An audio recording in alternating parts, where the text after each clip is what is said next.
Bismillahirrahmanirrahim. Assalamualaikum warahmatullahi wabarakatuh. Innal hamdalillah nahmaduhu wa nasta'inu wa nastaghfiruh wa na'udzu billahi min syururi anfusina min sayyiati a'malina. May yahdihillahu fala mudilla lahu wa may yudlil fala hadiya lahu. Asyhadu an la ilaha illallah wahdahu la syarika lah wa asyhadu anna Muhammadan 'abduhu wa rasuluh. Sallallahu ala nabiyyina Muhammad wa ala alihi wa ashabihi wa man tabi'ahum bi ihsanin ila yaumiddin, amma ba'd. Alhamdulillah, kita panjatkan segala puji, pengagungan serta kecintaan untuk Allah Subhanahu wa taala yang telah mencurahkan nikmat-nikmat yang tak terhingga kepada kita semuanya. Di antaranya yang teragung dari nikmat-nikmat itu nikmat Islam, nikmat iman, nikmat mengenal tauhid dan sunnahnya Rasulullah Sallallahu Alaihi Wasallam. Kemudian juga termasuk nikmat yang sangat agung ketika Allah Subhanahu Wa Taala mengendaki seorang hamba itu untuk berjalan di atas jalan at-tafaqquh fiddin, mencari pemahaman dalam urusan agamanya. Sebagaimana dalam hadis yang sahih, Rasulullah SAW bersabda, "May yuridillahu bi khairan yufaqihuhu fiddin." Siapapun yang Allah kehendaki kebaikan baginya, maka Allah akan menjadikan dia sebagai seorang yang faqih, seorang yang faham dalam urusan agamanya. Hanya saja tentu untuk faham urusan agama tiada jalan melainkan dengan jalan at-ta'allum, mempelajari ilmu syar'i. Sebagaimana dalam sabda beliau sallallahu alaihi wasallam, "Innamal ilmu bit-ta'allum," hanyalah ilmu itu didapatkan dengan ta'allum, dengan belajar. Maka bisa kita simpulkan bahwasanya mempelajari ilmu syar'i dengan berbagai macam bidangnya itu merupakan suatu tanda semoga seorang hamba tersebut merupakan hamba yang dikehendaki kebaikan oleh Allah Subhanahu wa taala. Jamaah yang dimuliakan oleh Allah Subhanahu wa taala, maka ketika kita mempelajari agama yang mulia ini, mempelajari kalamnya para ulama rahmatullahi alaihim ajma'in dalam berbagai bidang, tentu kita akan mendapati banyak sekali perbedaan pendapat di antara para ulama rahmatullahi alaihim ajma'in. Lebih-lebih kalau kita mempelajari fikih, ya, baik fikih ibadah, fikih muamalah, fikih nikah, ataupun fikih-fikih yang lainnya, akan sangat banyak kita dapati perbedaan pendapat di antara para ulama rahmatullahi alaihim ajma'in. Dan memang perbedaan pendapat itu adalah suatu hal yang bisa kita katakan merupakan sunnatullah, suatu hal yang dikehendaki terjadi oleh Allah Subhanahu wa taala, dikehendaki oleh Allah Subhanahu wa taala untuk terjadi.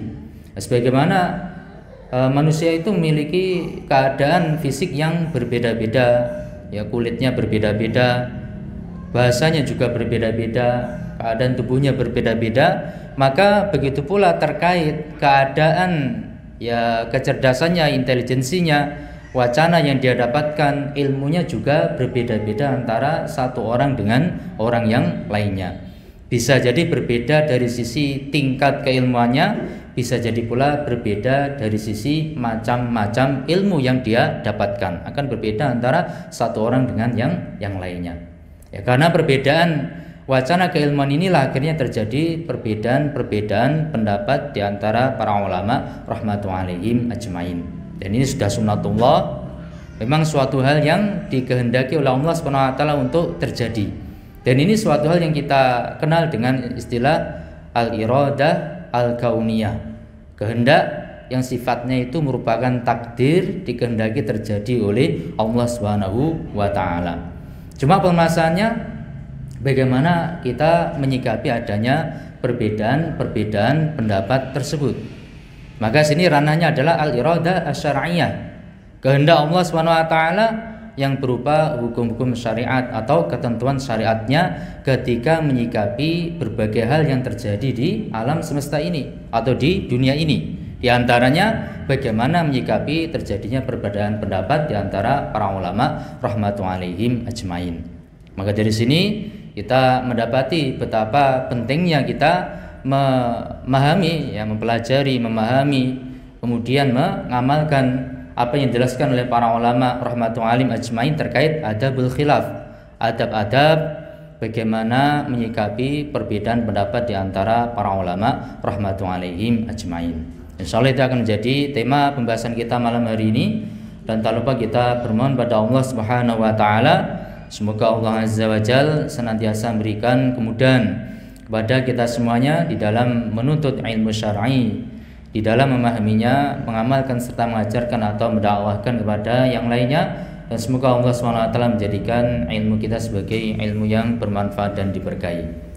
Jamaah yang dimuliakan oleh Allah Subhanahu wa taala, memahami dan mengamalkan adabul khilaf, adab-adab menyikapi perbedaan pendapat di antara para ulama rahmatullahi alaihim ajmain, ini adalah suatu hal yang sangat penting karena nanti kaitannya dengan persatuan umat Islam, persatuan kaum muslimin, yang mana persatuan kaum muslimin ini merupakan salah satu di antara perkara-perkara yang pokok di dalam agama Islam yang mulia ini.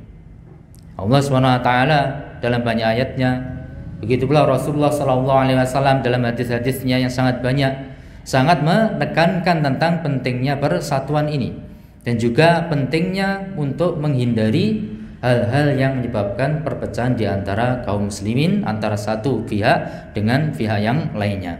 Dan termasuk salah satu hal yang sangat berpotensi besar menimbulkan perpecahan di antara kaum muslimin adalah timbulnya perbedaan-perbedaan pendapat di antara para ulama rahmatullahi alaihim ajmain. Kalau di kalangan para ulama, selevel para ulama, para a'immah mungkin tidak terlalu bermasalah. Akan tetapi semakin ke bawah, ya, semakin turun ke level bawah, hal ini akan semakin besar potensinya untuk menimbulkan perpecahan di antara kaum muslimin. Ya, maka ini pentingnya selain kita mempelajari Al-Quran, mempelajari As-Sunnah, mempelajari bagaimana pemahaman para sahabat, para salaf terdahulu rahmatullahi alaihim ajmain, kita juga penting untuk memahami adabul khilaf. Karena sebagaimana kita sebutkan tadi, dalam banyak hal, ya, dalam banyak hal, bukan hanya dalam bidang fikih tapi juga dalam bidang-bidang yang lainnya, para ulama itu sering sekali terjadi perbedaan pendapat di antara mereka. Nah, bagaimana kita sebagai orang awam itu menyikapi perbedaan-perbedaan pendapat tersebut dalam rangka untuk apa? Menyatukan barisan kaum muslimin, ya, supaya tidak tercerai-berai, supaya tidak terjadi perpecahan atau bahkan pertikaian dan seterusnya, hanya gara-gara adanya perbedaan pendapat di antara sesama ulama Ahlussunnah wal Jamaah rahmatullahi alaihim ajmain. Karena kalau hal ini tidak kita perhatikan, bisa jadi awalnya hanya perbedaan pendapat.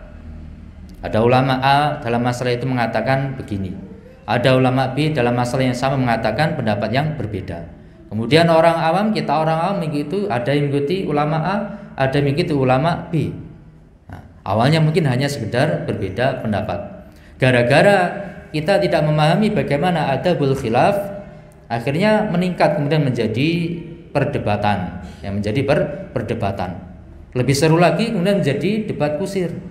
Ya, sudah tidak lagi mencari kebenaran, mana yang benar dalam masalah tersebut, tapi kemudian sudah menjadi dalam tataran debat kusir. Bahkan bisa jadi meningkat ke tataran yang lebih tinggi lagi, gara-gara tidak dijalankannya adab ketika menyikapi perbedaan pendapat di antara para ulama ini. Meningkat menjadi apa? Asyiqaq, menjadi perselisihan, pertikaian antara si A dan si B, atau pengikut si A dan pengikut si B tersebut. Ya.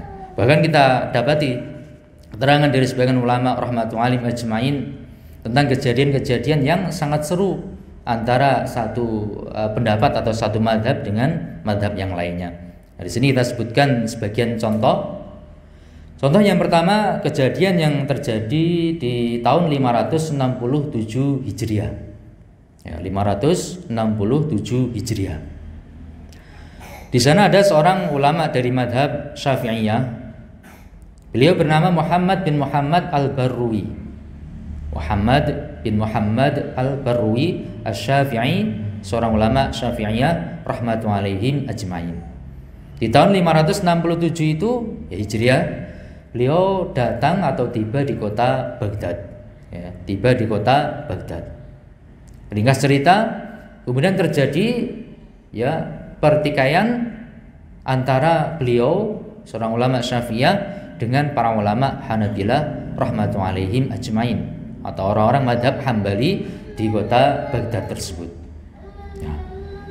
Tahu-tahunya setelah terjadi pertikaian itu, tidak lama kemudian Al-Imam Al-Barwi Asy-Syafi'i rahimahullah ta'ala ini meninggal. Nah, rame sudah. Ini baru bertikai dengan orang Hanabilah, beliau madhabnya Syafi'iyah, tiba-tiba meninggal. Ya, kemudian beredar isu bermacam-macam. Ada yang mengatakan, oh itu dibunuh, diracun oleh orang-orang Hanabilah. Wah, muncul isu seperti itu. Sementara yang lain mengatakan, oh ini penyebab terjadinya pembunuhan terhadap Al-Imam Al-Barwi rahimahullah ta'ala ini gara-gara beliau mengatakan apa? Beliau mengatakan, kalau saya punya kekuasaan, ya, kalau saya berada di lingkar kekuasaan, memegang kekuasaan, saya akan menetapkan adanya jizyah, kewajiban membayar upeti bagi orang-orang Hanabilah. Padahal kita tahu yang namanya jizyah, membayar upeti itu diterapkan hanya kepada orang-orang ahlu kitab. Ya, orang-orang ahlu kitab baik dari kalangan Nasrani maupun Yahudi, nah, yang tinggal di wilayah kaum muslimin. Diperbolehkan tinggal di wilayah kaum muslimin, tapi syaratnya membayar jizyah, membayar upeti.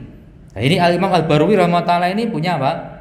Sampai punya keinginan. Saking tidak senangnya dengan pihak Hanabilah, pihak Hambali, maka beliau rahimahullah ta'ala punya angan-angan. Seandainya saya itu punya kekuasaan, saya akan tetapkan ada kewajiban bayar jizyah, bayar upeti bagi orang-orang yang bermadhab Hambali.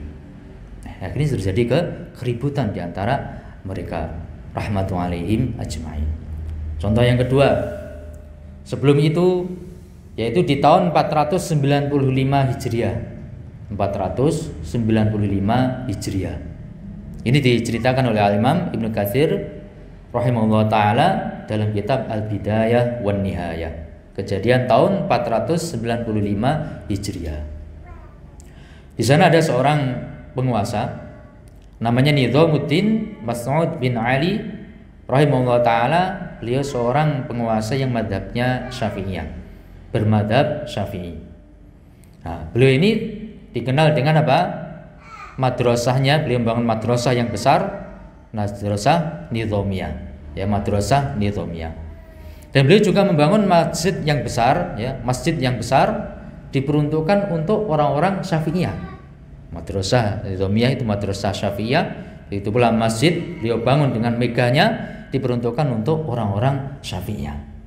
Nah, maka hal ini kemudian memicu terjadinya kesenjangan dengan orang-orang Hanabilah, ya, dengan orang-orang Hanabilah yang bermadhab Hambali.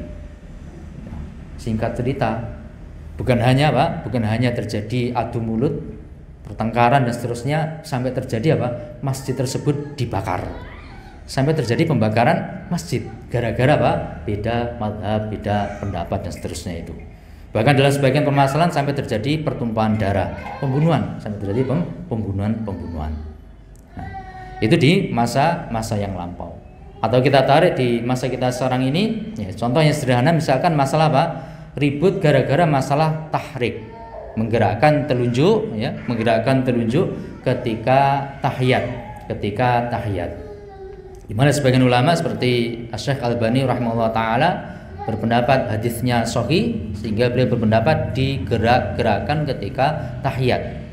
Tapi dijelaskan oleh sebagian murid beliau, maksud menggerak-gerakkan itu bukan begini, tapi maksud menggerak-gerakkan itu seperti keder, ya, seperti getar gini. Nah, dijelaskan oleh sebagian muridnya Syekh Al-Albani rahimahullah, bukan gini, tapi hanya seperti getar gini. Nah, ini pendapat Syekh Al-Albani rahimahullah ta'ala. Nah, pendapat yang lain mengatakan bahwasanya hal itu adalah hadis yang dhaif, hadisnya lemah menurut pendapat yang lain. Sehingga karena menurut pendapat yang kedua ini itu hadis yang lemah, akhirnya beliau berpendapat tidak digerak-gerakkan, ya, tidak digerak-gerakkan ketika mengisyaratkan dengan jari telunjuk ketika tahiyat, ya, ketika tahiyat. Ini kalau di level para ulama rahmatullahi ajmain tidak ada masalah. Tidak ada masalah karena mereka memiliki kapasitas keilmuan yang tinggi, faham tentang khilafnya para ulama, faham tentang pembahasan hadis, pembahasan fikih, usul fikih dan lain sebagainya. Mereka faham sehingga tidak mempermasalahkan masalah seperti ini. Tapi di level-level bawah, ya, bukan hanya di level yang sangat awam, tapi sampai di level para penuntut ilmu, masalah ini menjadi masalah yang ramai, ya, menjadi masalah yang ramai. Bukan hanya debat, adu argumentasi, diskusi ilmiah, tapi kita dapati ya langsung dari orang yang mengalami kejadian ini, ya, ketika terjadi diskusi ilmiah, ya, sampai terjadi apa? Pengolok-olokan, caci maki, dibilang balul, tolol, sampai dijugung gini kan. Itu lain sebagainya dari permasalahan-permasalahan yang terjadi di masa kita ini, ya, dari sebagian teman kita sendiri yang mengalami hal tersebut. Nah, maka di sini hal itu menimbulkan ya perselisihan, pertikaian. Ini pentingnya kita memahami adabul khilaf, bagaimana adab-adab dijelaskan oleh para ulama rahmatullahi ajmain ketika menyikapi adanya perbedaan pendapat di antara mereka. Jamaah yang dimuliakan oleh Allah Subhanahu wa taala. Ya, sebelum kita masuk ke pembahasan adabul khilaf, ya penting kita memahami tentang macam-macamnya khilaf. Macam-macam perbedaan pendapat di antara para ulama rahmatullahi ajmain. Ini penting untuk kita ketahui karena sikap yang akan kita lakukan akan berbeda antara satu jenis masalah dengan jenis masalah yang lainnya. Antara khilaf jenis A dan khilaf jenis B ini akan berbeda di dalam menyikapinya. Maka penting untuk kita memahami macam-macam khilaf supaya kita tidak kebiahuyah, tidak menyamaratakan. Nanti kita masukkan khilaf yang seharusnya itu khilaf yang merupakan hal yang ditoleransi di antara para ulama, kita sangka itu masuk dalam khilaf yang tercela sehingga kita bersikap melampaui batas kepada orang-orang yang berbeda pendapat dengan kita. Ya, kita harus menempatkan sesuatu itu pada tempatnya masing-masing. Khilaf ini bagaimana menyikapi, kalau khilaf yang ini bagaimana menyikapi. Nah, ini tentu tidak mungkin akan kita bisa menjalankannya kecuali kita faham tentang macam-macamnya khilaf. Secara global, secara garis besar, khilaf itu ya khilafnya para ulama rahmatullahi ajmain ini terbagi menjadi dua. Ya, terbagi menjadi dua. Yang pertama khilaf yang saing, khilaf yang masih boleh, ya, khilaf yang masih bisa ditoleransi, ya, khilaf yang kita sikapi dengan sikap-sikap yang lunak. Kemudian macam yang kedua khilaf yang madmum, khilaf yang tercela, ya, khilaf yang tercela.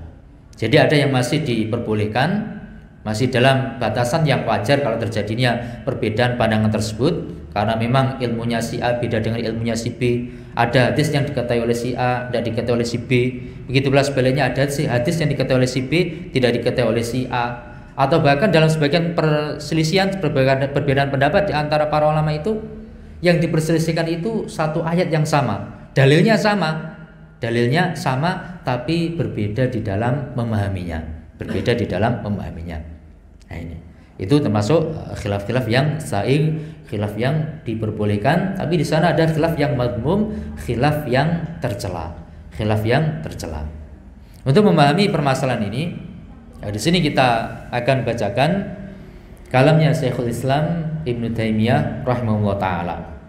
Ya, yang mana dari kalam beliau ini kita akan bisa punya patokan bagaimana membedakan khilaf yang tercela dengan khilaf yang masih bisa ditoleransi.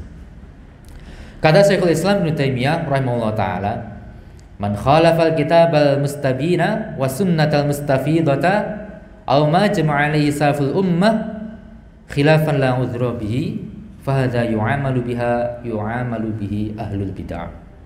Ini kaidahnya yang disebutkan oleh Syekhul Islam Ibnu Taimiyah rahimahullah taala. Man, siapapun khalafa yang dia itu menyelisih apa? Yang pertama menyelisih Alkitab al-Mustabin, ayat Al-Quran yang jelas-jelas maknanya, nas Al-Quran yang jelas-jelas dan gamblang sekali maknanya, kemudian dia menyelisih. Kemudian dia menyelisih nas Al-Quran yang sangat gamblang, sangat jelas maknanya tersebut. Ini yang pertama. Atau yang kedua, wasunnatal mustafidhata, atau dia menyelisih sunnahnya Rasulullah SAW yang sudah tersebar luas, sunnah yang masyhur, atau sabda beliau SAW yang sudah terkenal, sudah masyhur, diketahui oleh banyak orang dan juga maknanya sangat jelas. Kemudian dia menyelisih hadis tersebut, menyelisih sabdanya Rasulullah SAW yang sangat jelas dan sudah tersebar luas. Atau yang ketiga, menyelisih ma ajma'a alaihi salaful ummah. Dia menyelisih suatu perkara yang itu sudah disepakati oleh para ulama salaf rahmatullahi alaihim ajmain.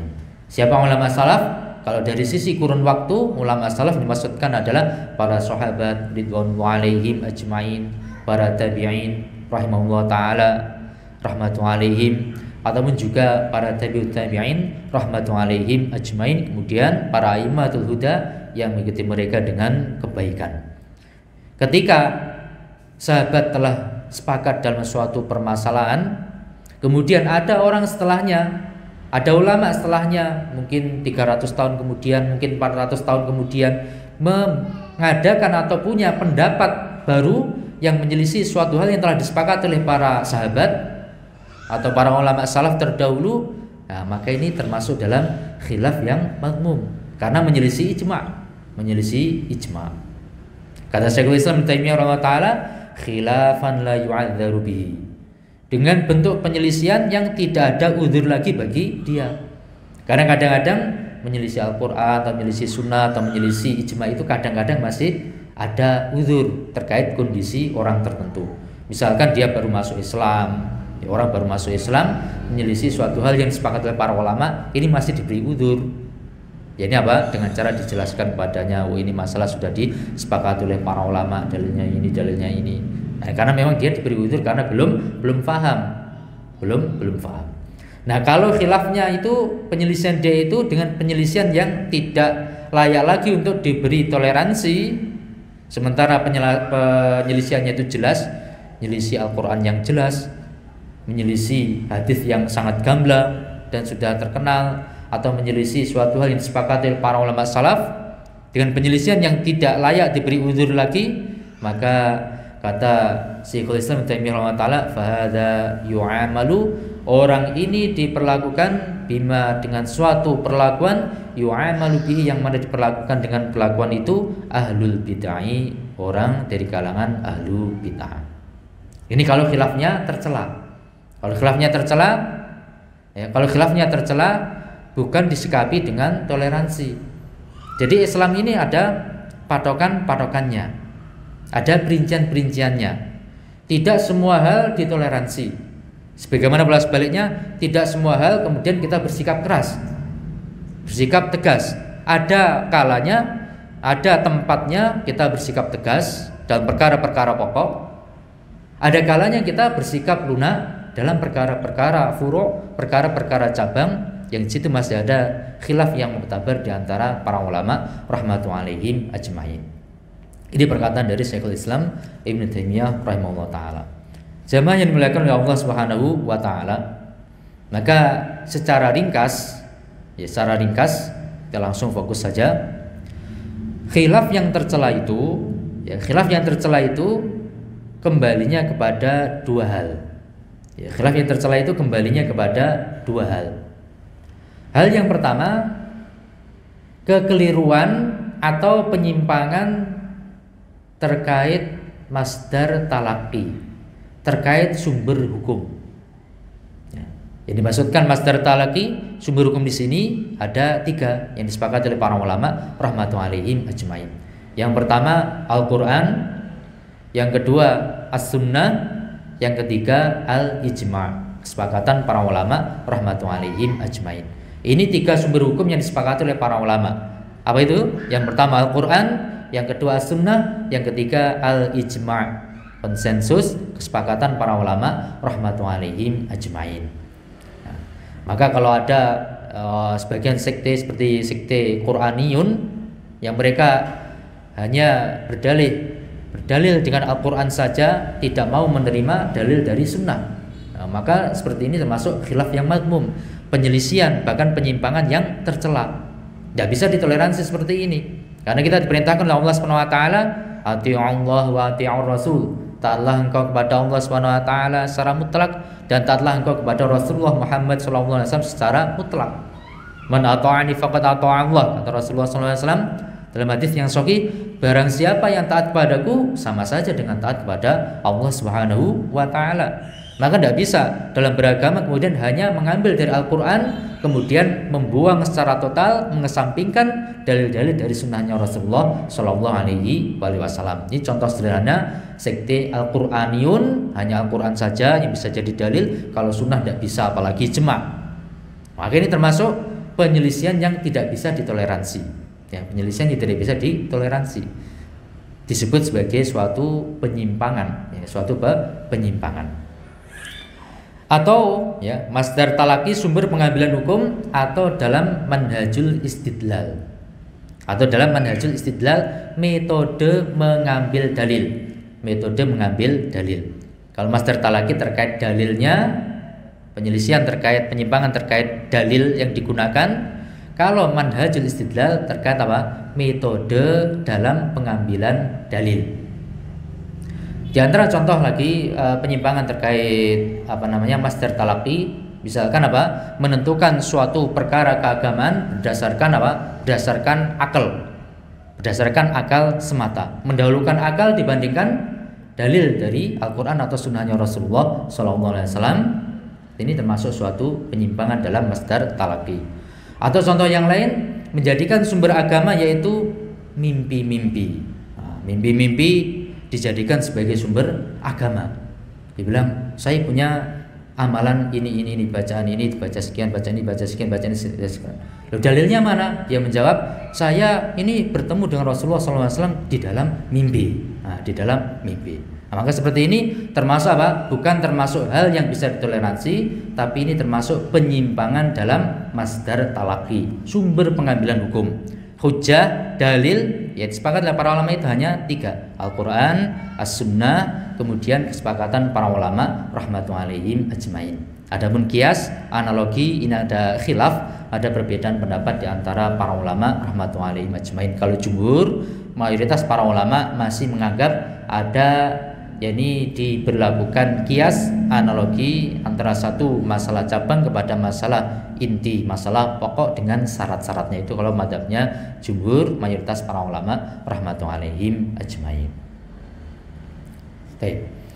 Di antara bentuk penyimpangan dalam manhajul istidlal, cara pengambilan dalil, seperti perkataan orang-orang Mu'tazilah bahwasanya bahwasanya hadis ahad itu tidak bisa dijadikan sebagai dalil dalam masalah akidah. Nah, ini perkataan orang-orang Mu'tazilah sejak zaman dahulu. Mereka mengatakan hal seperti itu kenapa? Dalam rangka untuk menguatkan dan membentengi keyakinan mereka dalam masalah asma dan sifatnya Allah Subhanahu wa taala. Yang mana dengan metode tersebut, dengan perkataan hadis ahad itu tidak bisa jadi dalil dalam masalah akidah, di situ mereka akan menolak banyak sekali hal-hal yang diyakini oleh ulama Ahlussunnah wal Jamaah, oleh para sahabat ridwanullahi ajma'in dan yang setelahnya, dengan alasan hadisnya ahad, tidak bisa jadi dalil dalam masalah akidah. Ini menyelisih apa yang disepakati oleh para ulama dari kalangan sahabat, tabi'in, tabi'in dan yang seterusnya dari kalangan Ahlussunnah wal Jamaah rahmatullahi ajma'in, bahwasanya selama hadis itu adalah hadis yang sahih, maka hadis itu layak dijadikan sebagai hujjah tanpa membedakan apakah masalah fikih, ahkam ataupun masalah akidah, tidak dibedakan di antara kedua hal tersebut. Kalau bisa jadi hujjah dalam masalah hukum, dalam masalah fikih, maka begitu pula hadis yang sahih itu meskipun ahad bisa jadi hujjah dalam masalah akidah, termasuk dalam masalah asma dan sifat-sifatnya Allah Subhanahu wa taala. Jamaah yang dimuliakan oleh Allah Subhanahu wa taala, itu tadi yang pertama, penyimpangan terkait masdar talaqi, sumber hukum, dan terkait manhajul istidlal, cara atau metode pengambilan dalil. Kemudian yang kedua, kembalinya penyimpangan atau khilaf yang tercela itu kembali kepada masalah yang pokok. Masalah yang merupakan usul, pokok-pokok, hal-hal yang menjadi inti dalam agama Islam. Dan hal yang pokok dalam masalah agama Islam ini bukan hanya dalam masalah akidah. Ada hal-hal pokok dalam masalah akidah, ada hal-hal pokok dalam masalah fikih. Sebagaimana pula ada hal-hal yang furuk cabang dalam masalah akidah, ada pula hal yang cabang dalam masalah fikih. Jadi kurang tepat kalau diartikan masalah pokok itu masalah akidah, kalau masalah fikih itu masalah cabang, itu pembagian yang kurang tepat. Yang lebih tepat, masalah cabang maupun pokok ini masing-masing ada di dalam akidah, begitu pula ada di dalam fikih. Ya. Contoh apa? Contoh masalah pokok, ya. Contoh masalah pokok di dalam masalah-masalah akidah, ya kita mengetahui ya terkait masalah akidah Ahlussunnah wal Jamaah rahmatullahi alaihim ajmain. Kita mengetahui pembahasannya seperti itu. Dan itu insyaallah sudah diketahui. Adapun contoh masalah-masalah usul, masalah-masalah pokok dalam masalah fikih seperti apa? Seperti wajibnya sholat 5 waktu. Ini masalah apa? Masalah fikih. Wajibnya sholat 5 waktu, wajibnya puasa Ramadan, wajibnya haji bagi yang memiliki kemampuan, dan seterusnya. Dari hal pokok ini termasuk apa? Hal-hal pokok meskipun dalam hal fikih. Jadi tidak semua hal fikih itu kemudian kita katakan sebagai masalah cabang. Ada hal yang pokok, ada hal yang pokok. Baik, maka kalau menyelisih hal-hal yang pokok dalam agama Islam yang mulia ini, nah ini masuk dalam khilaf yang madmum. Masuk dalam khilaf yang madmum, khilaf yang tercela, termasuk penyimpangan, penyelisihan ya terhadap hal-hal yang pokok. Ya, hal-hal yang pokok. Baik yang pokok ini dalam masalah akidah maupun hal yang pokok dalam masalah apa? Masalah fikih. Ya, kalau ada orang mengingkari wajibnya sholat 5 waktu, misalkan hanya wajib 4 waktu saja, nah, maka seperti ini berarti bukan menyelisih dalam hal cabangnya fikih, tapi menyelisih dalam hal pokok-pokok masalah fikih. Bukan dikategorikan penyelisihan yang bisa ditoleransi gara-gara masalah fikih, bukan, tapi ini masuk penyelisihan bahkan penyimpangan yang tidak bisa ditoleransi karena masalahnya pokok meskipun dalam hal fikih. Ya, meskipun dalam hal fikih. Sama yang dimuliakan oleh Allah Subhanahu wa taala. Itu sekilas tentang masalah khilaf yang tercela. Adapun khilaf yang masih diperbolehkan dalam artian memang secara logika, secara pembahasan ilmiah, perbedaan pendapat seperti itu masih memungkinkan, ya masih memungkinkan.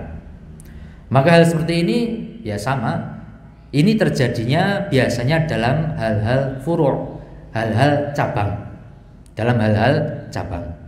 Dan seperti tadi kita katakan pula, cabang di sini bukan hanya cabang masalah fikih, tapi bisa pula cabang masalah akidah. Apa ada cabang dalam masalah akidah? Ada. Ya, ada cabang dalam masalah akidah.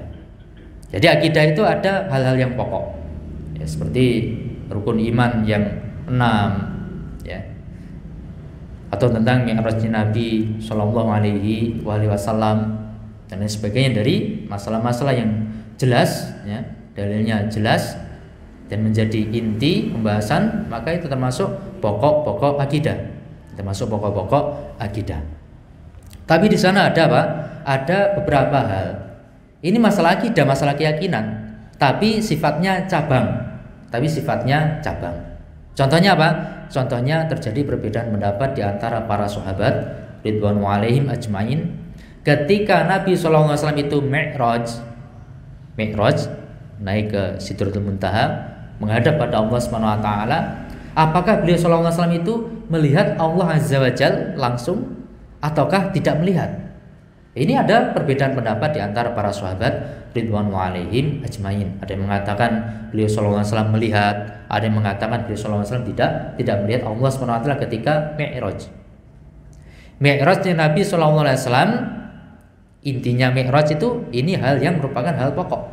Pokok akidah Ahlussunnah wal Jamaah meyakini termasuk mukjizatnya Rasulullah sallallahu alaihi wasallam, beliau di-mi'rajkan, ya, diangkat menghadap langsung kepada Allah Subhanahu wa taala dalam peristiwa Isra wal Mi'raj. Isra dari Masjidil Haram ke Masjidil Aqsa, kemudian naik ke Sidratul Muntaha. Mi'raj naik ke Sidratul Muntaha.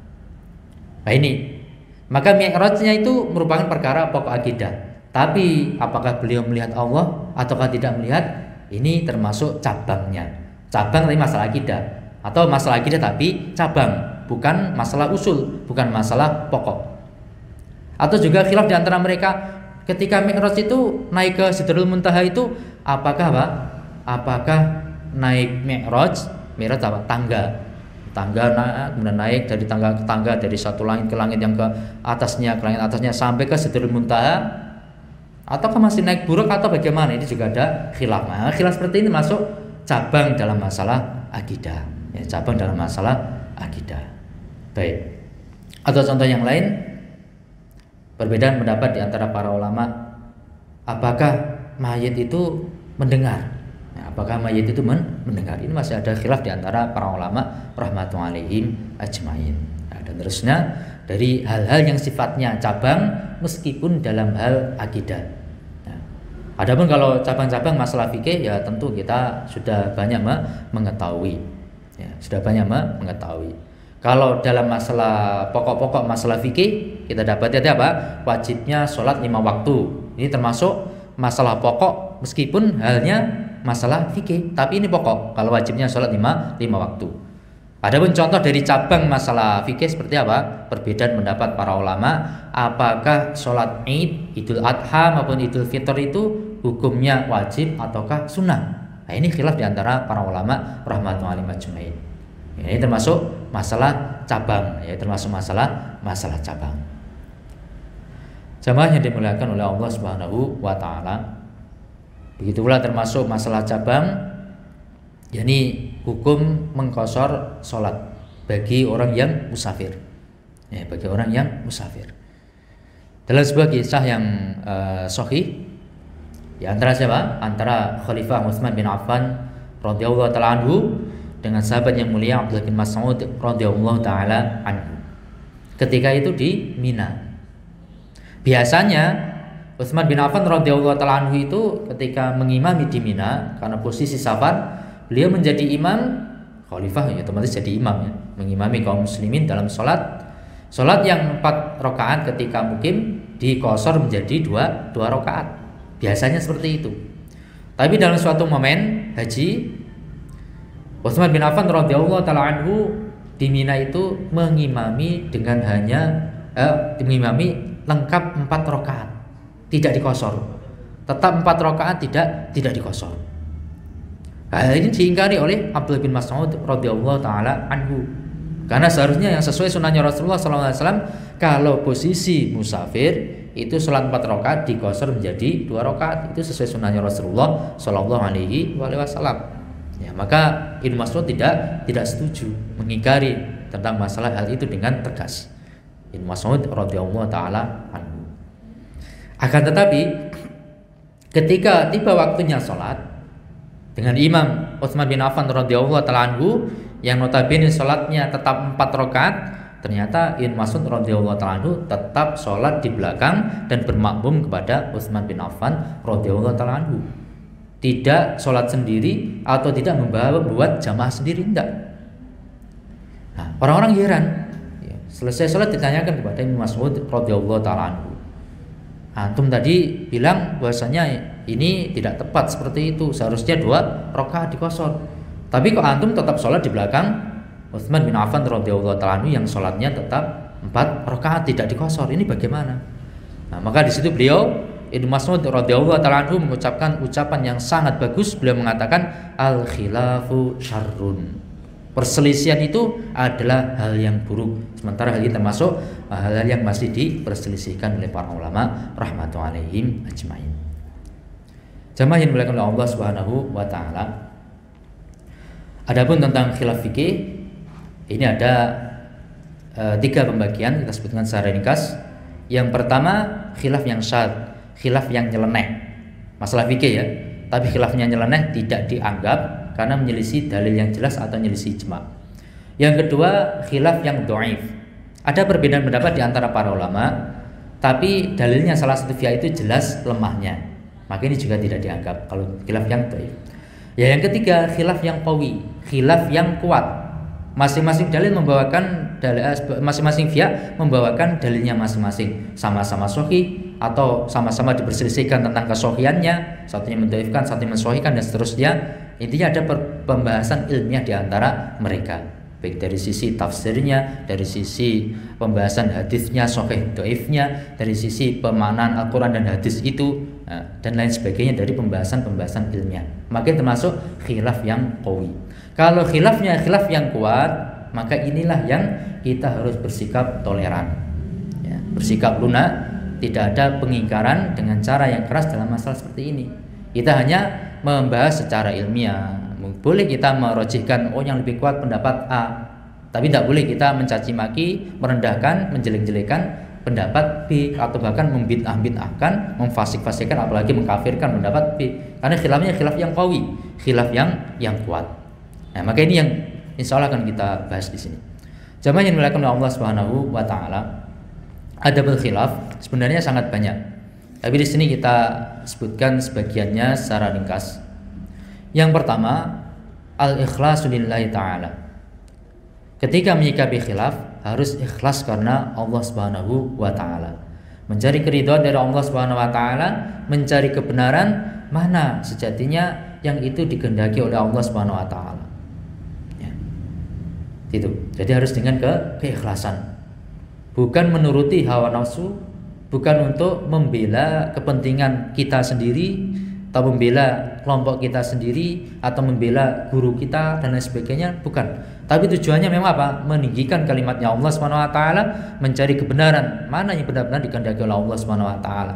Ikhlas mencari kebenaran di sisi Allah Subhanahu wa taala, baik kebenaran itu ada di pendapat yang awalnya kita pegang, atau kebenaran itu ada di pendapat pihak lain yang berseberangan dengan pendapat kita. Harus ikhlas. Ini cara yang pertama dan sangat penting, ikhlas ini dalam segala hal, termasuk dalam menyikapi perbedaan pendapat di antara para ulama rahmatullahi ajmain. Kalau sudah ikhlas, sudah hawa nafsu yang main tidak mungkin akan mencari kebenaran kalau sudah hawa nafsu yang main. Baik, kemudian adab yang kedua, al-i'tisam bihablillah, berpegang teguh dengan talinya Allah, dengan agamanya Allah Subhanahu wa taala. Allah Subhanahu wa taala berfirman, wa'tasimu bihablillahi jami'an wa la tafarraqu. Hendaklah kalian berpegang teguh dengan talinya Allah Subhanahu wa taala, dengan Al-Qur'an, dengan As-Sunnah, ya, dengan ajarannya Allah Subhanahu wa taala, dengan agamanya Allah Azza wa Jalla. Pegang teguh itu agamanya Allah. Wala tafarraqu, dan janganlah kalian berpecah belah. Nah, maka ketika terjadi perselisihan, kata Allah Subhanahu wa taala, fa in tanaza'tum fi syai'in faruddu ila Allah war Rasul. Ketika terjadi perselisihan dalam masalah apapun, kembalikan kepada Allah Subhanahu wa taala, kembalikan kepada Rasulullah sallallahu alaihi wasallam. Ya, bukan pokoknya kalau ustadz saya pendapatnya ini. Tidak seperti itu. Tapi apa? Segala perbedaan pendapat kembalikan kepada Allah Subhanahu wa taala, kembalikan kepada Rasulullah sallallahu alaihi wasallam, kepada Al-Qur'an dan sunnahnya beliau sallallahu alaihi wasallam. Kemudian adab yang ketiga, tidak tergesa-gesa menukilkan ijma'. Tidak tergesa-gesa menganggap itu ijma'. Nah, kadang kita gara-gara kekurangan ilmu, keterbatasan ilmu kita, tahunya hanya satu pendapat. Ketika melihat orang lain punya awalan yang berbeda, kita anggap ini menyelisih suatu hal yang disepakati oleh para ulama, menyelisih dalil. Wah, ini menyimpang. Padahal ternyata ada dalil lain yang kita tidak mengetahui. Maka jangan tergesa-gesa menganggap apa yang kita pegang itu adalah hal yang disepakati oleh para ulama. Ya, seringkali kita menganggap karena tahunya hanya itu, kita anggap ini sudah ijma', padahal banyak khilaf dalam masalah tersebut. Kemudian yang keempat, menjauhkan diri dari ta'assub, menjauhkan diri dari fanatisme, ya, menjauhkan diri dari fanatisme. Nah, ini untuk menghindari terjadinya pertikaian, bahkan bisa jadi sampai pertengkaran, kemudian pertumpahan darah dan seterusnya. Harus menghindari ta'assub, harus menghindari fanatik kepada golongannya, kepada gurunya, ustadznya dan seterusnya. Kemudian yang kelima, husnudzon. Yang kelima, husnudzon, berprasangka baik kepada orang yang punya pendapat berbeda dengan kita. Kita husnudzon ketika kita lihat amalannya berbeda, kita berbaik sangka, oh mungkin dia punya atau mengetahui suatu dalil yang saya belum mengetahuinya.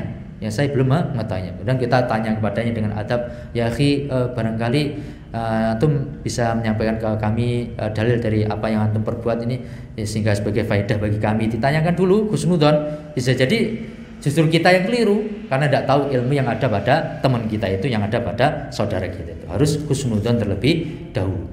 Kemudian yang keenam, at-tasamuh, toleran. At-tasamuh, toleran. Toleran dalam perkara-perkara yang seperti ini. Khilaf yang qawi. Dicontohkan, yakni banyak sekali perbedaan pendapat antara Syekh Al-Albani rahimahullah dengan para ulama Saudiyah, para ulama Saudi. Di antaranya tentang masalah hukum cadar. Syekh Al-Albani berpendapat sunnah, ulama Saudi berpendapat wajib. Karena Syekh Al-Albani pendapat jumhur yaitu sunnah, kalau ulama Saudi berpendapat ulama Hanbali yaitu hukumnya wajib.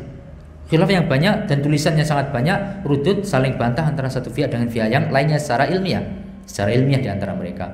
Atau pula dalam masalah qabd, yakni apa? Meletakkan atau menggenggamkan tangan kanan ke tangan kiri ketika i'tidal. Syekh Al-Albani rahimahullah berpendapat itu bid'ah. Bid'ah pendapatnya Syekh Al-Albani. Tapi ulama Saudi berpendapat itu sunnah.